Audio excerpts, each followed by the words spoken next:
Love's a Thief, by Nell Brinkley. A sprightly knight of the 17th century, called by the dainty name of Sir John Suckling, wrote the mocking little verses of Why so pale and wan, fond lover? Why so pale and wan, fond lover? Prithee why so pale? Will, when looking well can't move her, looking ill prevail. Prithee why so pale? Why so dull and mute, young sinner? Prithee, why so mute? Will, when speaking well can't win her, saying nothing do it. Prithee, why so mute? Quit, quit for shame, this will not move, this will not take her. If of herself she will not love, nothing can make her. The devil take her.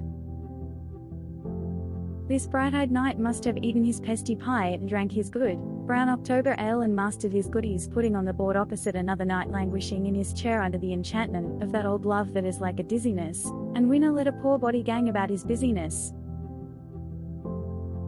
One of those poor chaps toying with his knife and dreaming over his Edens, trying to swallow it down over the lump in his throat, with his eyes bright and his lips pale from his empty tummy, wandering in speech, swirling his ale about in its bumpkin by the half hour till it was all churning, tepid froth.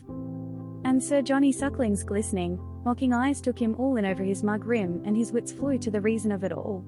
Love had his enchanter's fist in the pie. Love was at his old evil of spellcasting. That he knew. But he never guessed that love was a thief. A thief right out of an old fairy tale. You know how a vicious little pixie would put on his wishing cap down over his ears and make himself as unseeable as thin air.